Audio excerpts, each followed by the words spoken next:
transformation. Let's all welcome him on stage. One and all. We are running a little late, so I'll try to go a little quicker through the presentations. I'm not sure if we'll have time for answers, but let's see. So my name is Dr. Rajiv Papneja, and I look after the operations of ESDS Software Solutions Private Limited. We are a growing company based out of Nasik. I am not here as a speaker of any open source organization. Like, I don't represent Linux or I don't represent Zen. Neither I am here for representing any proprietary solutions. So what I am doing really, what my focus is, we are a growing company, we build technology products and we use these technologies, whether it is open source, whether it is proprietary. So my whole goal is, whatever I have seen in last 3 years, whatever we have developed, whatever we have faced, I want to bring all that in front of you.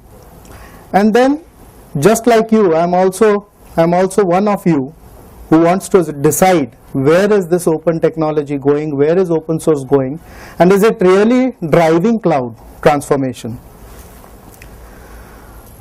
So the question at the start is, yes, it may be driving, no. We really, all of us are confused, or at some stage we don't know. Some might say yes, some might say no.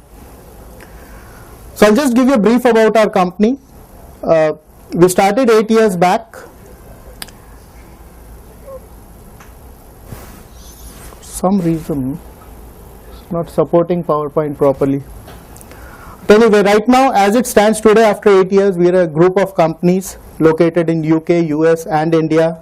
We have more than 20,000 customers with us, and we have our global presence in Pan India. We are in Mumbai, Pune, Delhi, and we are trying to now grow in South. These are some of our services and product offerings.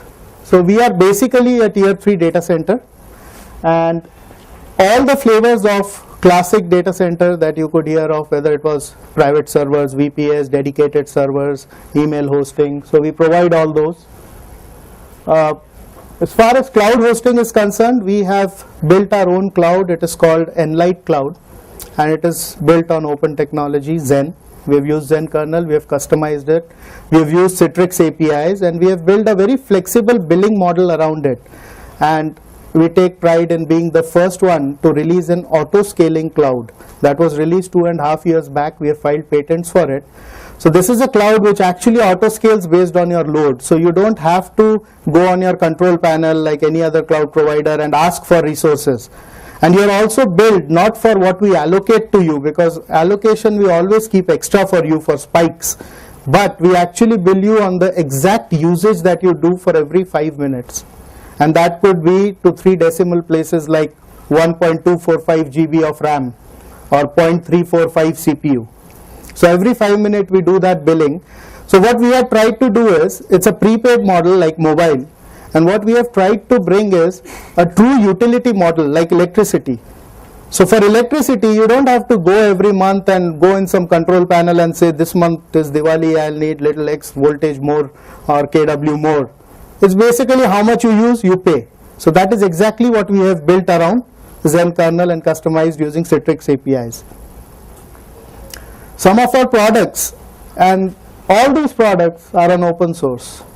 So we have a auto-scaling cloud. We have eMagic, which is a complete data center monitoring tool. It's in PHP, it uses SNMP.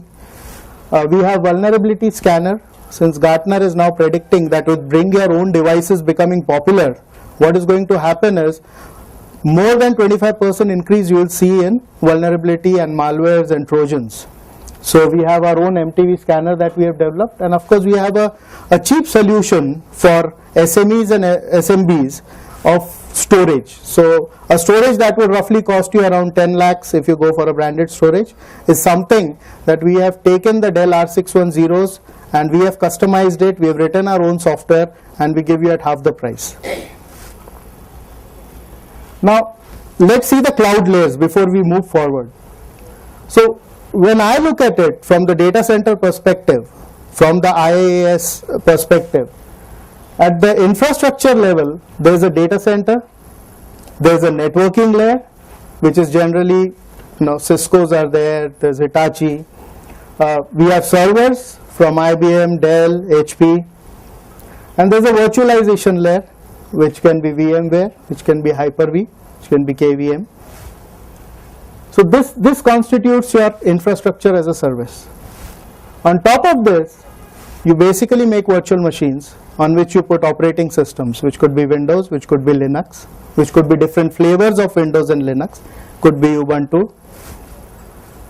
On top of that, there is an orchestration layer that we have, and an infrastructure layer. Now the database or the, for example, Google Apps is there, SQL Server is there, MySQL is there. This constitutes what you really call platform as a service. So people have now started giving you platform as a service. If you go to cloud providers, you can either ask for infrastructure, you could ask for platform, or as my friend was speaking about applications, you can have ERPs which are built on open source. Sugar CRM is there. Sugar CRM is a very good CRM software that's built on open source. Exchange is there. So all these applications that are developed, this constitutes your software as a service layer. So cloud initially started from the compute layer, then it matured to platform layer, now to apps layer, and now at this point people are talking about processes as a service, business as a service, networking as a service. Cloud has matured way above this now. Now defining open source. So what really is open source? As I understand, open source is a model that permits free sharing of technological information. So do you think open source just started in 98 or 96 and Linux started coming up? Is that when open source started? Actually, open source is not just related to technology, just not related to software technology. It goes a long back. If you go and look back at the start of 1900s, where motor cars were prepared, bikes were prepared, there were patents filed by two-wheeler manufacturers that you cannot copy these parts. And at that time, Ford came into picture, and then Henry Ford, he took out all these things. He made that open source that you could actually use parts. So that's where the open source model has still been used. Source code publicly available. That's one of the features of open source. So when we work on Zen, we customize the kernel, we have the open source. When we work on Linux, we have the source code. We can modify the source code as we wish and distribute it freely. Now this free term, this is a very catchy term. Does free really mean monetary free? How many of you think that it is monetary free? When we talk about open source, it is free. Is it really free? No, right? So what does free mean? Free is actually freedom to use. Okay? There are certain licenses, there are certain GNU licenses. You have to take care of all those. Plus, there is a cost element involved, which I'll tell you later.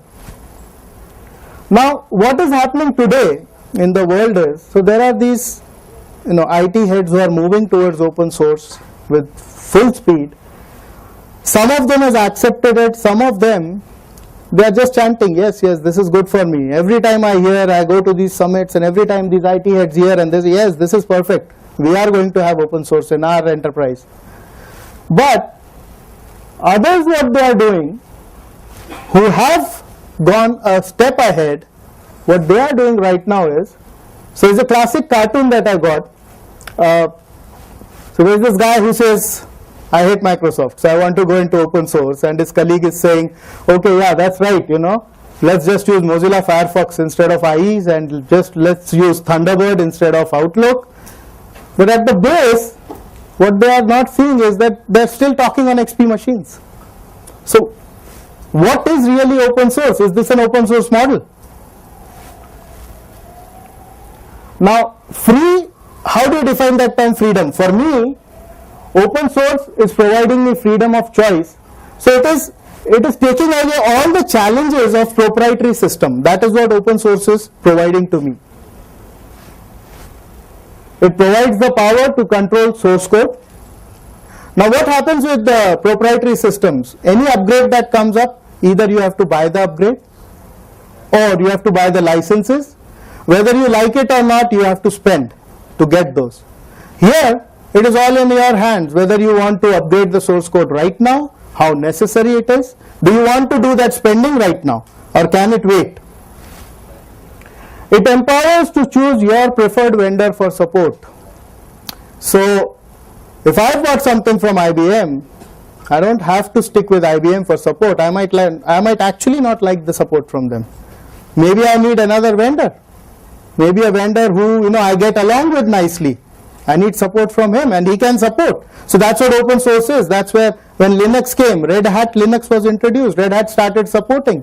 It had its own version of Linux which was stable. It helps lower cost of ownership. Now how does it do that? It's basically the software itself is free, the kernel is free. So when I built cloud on this, the Zen kernel was free for me. So I built on top of Zen. I didn't have to go to build Zen. So that cost of developing Zen, of developing the base system, on top of that I had the Citrix APIs which were free. So that cost of developing the Citrix APIs that can talk with Zen, all I needed was to develop something innovative on top of that, where we came up with auto-scaling cloud and a billing model that auto-scales. So now the only element here involved is the support cost. Because you cannot just live with forums, you cannot just live with the community. There are certain issues there also, and I have personally faced it in last 2 years. So that's where I want to open all these things up.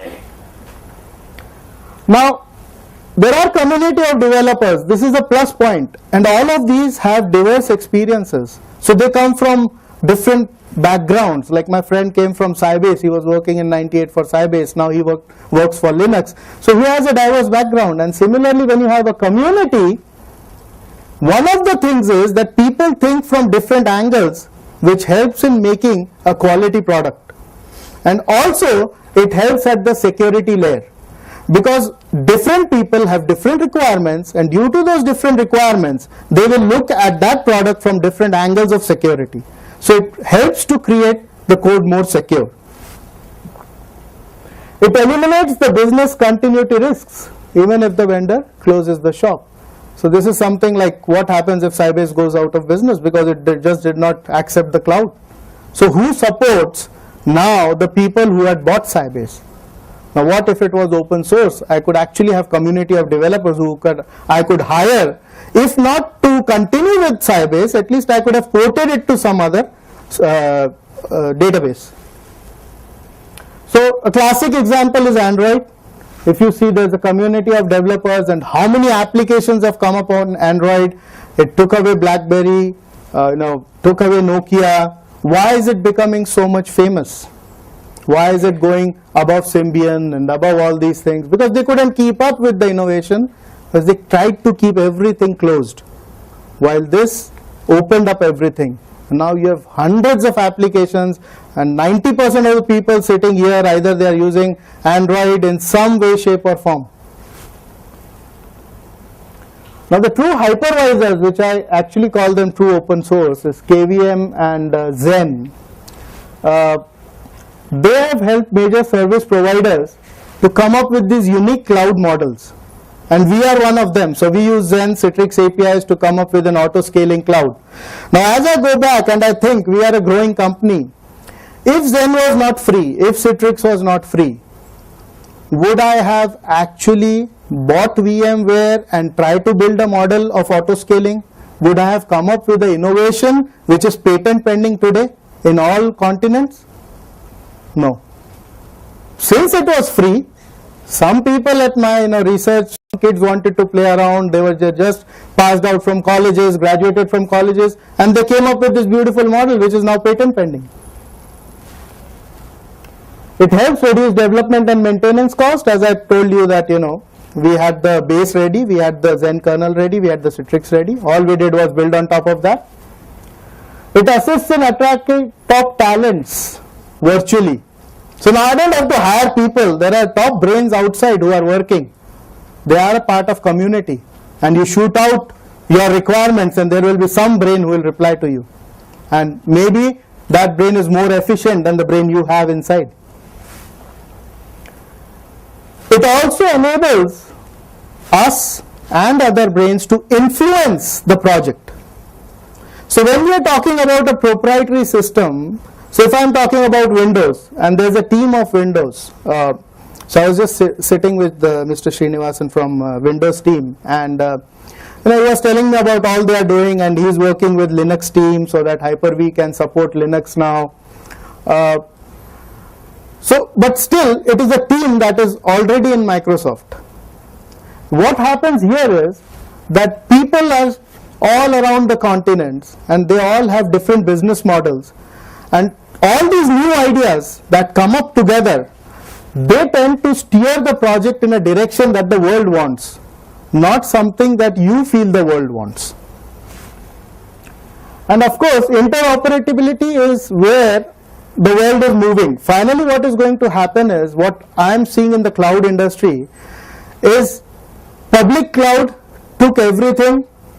At the start, it was infrastructure as a service, it was platform as a service, and everybody started going to the public cloud model except enterprises. They were scary. They still think about the security. They still think that it is not secure. So what they have been trying to do is, in our data center, we have these big enterprises. Slowly, they are actually putting non-critical applications on our cloud, on private cloud. And they are trying it out. They are just trying it out, how it works, what is the billing model, what is the security, what are the benefits, is it really saving us something? And the future that I see is what we call the hybrid cloud. What is going to happen is, in the future there is going to be these leased lines between, as bandwidth gets cheaper and cheaper, you will see leased lines coming up between data centers and enterprises, and there will be a hybrid model of cloud where all critical applications will be running in their own data center, while they will be using for non-critical applications, for ballooning they will be using, and for disaster recovery they will be using public cloud of some third-party data center. So if that is done, if that really becomes true where the world is going, how will the cloud, and let's say they want to keep disaster recovery at 2 or 3 data centers across continents, will they operate seamlessly with one another? Even at the hardware level, the hardware that you get in US, do you get the same model of hardware in India? If you don't, if it has become obsolete, how do these two talk to each other? Is it interoperable? That is a big question. Now, while going through all this, I went through certain statistics, and Black Duck and Gartner, they have been doing a lot of, they attend all these seminars, and I have been also giving presentations to Gartner a lot of time. So they are basically influencers to these enterprise world. Now, as it stands today, the statistics that Black Duck has given is, they have taken the healthcare project, just that focus of healthcare arena, and today they are saying that almost 20,000 healthcare projects are basically across the globe being done on open source, complete open source.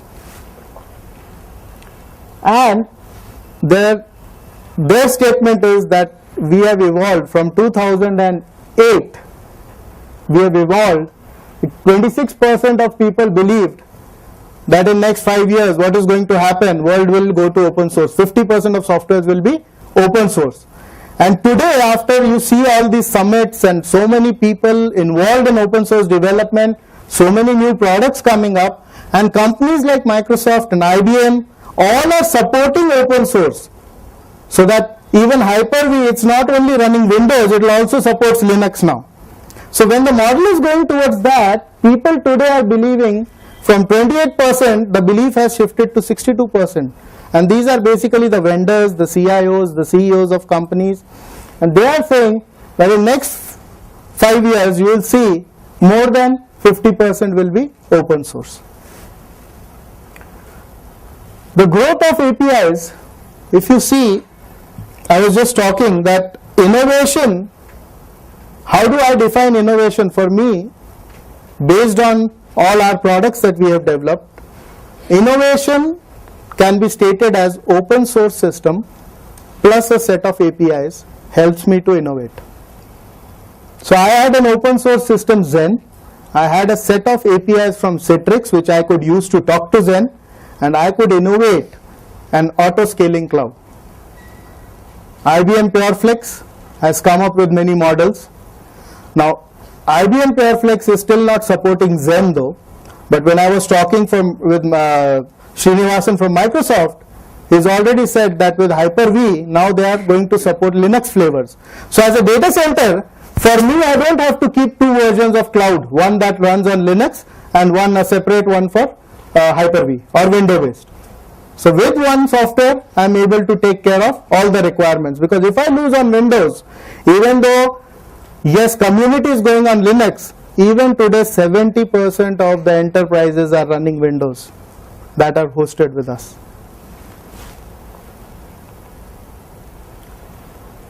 Open source is eating the software world. Yes, we have seen a rise, and we have seen, and it is projected by 2014 it's going to double from what it is right now. An example, Android we talked about, if you look at the devices that were sold, that's a report from Gartner, in 2013 this is where the devices are going. So if you look at the Android, so almost 1.4 million of sales. While if you look at the Blackberries, the RIM is going down because it did not open up. In fact, now there is a Blackberry chat software for Android. So they have to open up. As my friend said, there is no other way. They have to open up. They have to work together, because it is not that they drive the business anymore. It's the customers who will be forcing to drive them that way. Now on the other hand, since I am not here to sell open source or not sell proprietary or sell proprietary, what have I seen in these 2 years while I was working on these open source projects? That same strength on the other hand became a weakness. In a way that whenever you needed somebody, there is no technical support that you can call unless you pay for the support. So see, there is a different business model that is emerging. Even though open source, that's why I am saying open source is not free. It's freedom to use. But there is a business model that is coming up where new companies are emerging who are charging you for supporting open source.